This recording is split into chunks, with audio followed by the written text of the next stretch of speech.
যুক্তরাজ্যেও যথাযোগ্য মর্যাদায় পবিত্র ঈদ উল ফিতর উদযাপিত হয়েছে। ইউরোপের সর্ববৃহৎ ঈদের জামাত হয় বার্মিংহামের স্মল হিথ পার্কে।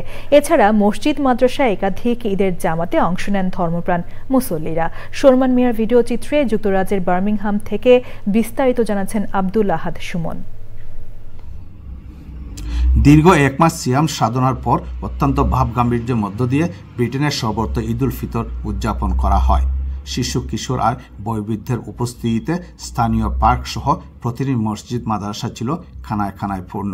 ইনশাল্লাহ আমরা দোয়া করি আল্লাহ যেন ওই জমাতগুলিও আমাদের প্রথম জমাতের মতো সহি সালামতে সমাধান করার তৌফিক দান করুন, আমিন। আলহামদুলিল্লাহ, আল্লাহ পাকের অসংখ্য শুকরিয়া যে আজকে আমরা এত বড় একটা ঈদের জামাত পড়তাম পারছি। আমরা মা বোনগুলোরে নিয়া জামাত শেষে বিশ্ব শান্তির পাশাপাশি অসহায় ফিলিস্তিনিবাসীর জন্য ছিল আবেগঘন আর্তনাদ। Brothers and sisters who are suffering around the world, especially in Palestine.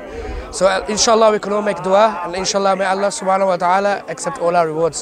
বিশেষ করে আমাদের ফিলিস্তিনের ভাই বোনেরা জানেন আজকে তাদের অবস্থা কি রকম। মসজিদ মাদ্রাসা পাশাপাশি বিভিন্ন পার্কে খোলা আকাশ নিচে ঈদ উল ফিতরের জামাতে পুরুষ সহ মহিলাদের আলাদাভাবে জামাতে অংশগ্রহণ করতে দেখা যায়। এবারে ঈদ উল ফিতরে বিশ্বে হানাহানি হিংসা বিদ্বেষ ভুলে শান্তির সুদৃঢ় বন্ধন প্রতিষ্ঠিত হবে, এটাই ছিল সকলের প্রত্যাশা। যুক্তরাজ্যের বার্মিংহাম থেকে আব্দুল আহাদ সুমন, চ্যানেল আই।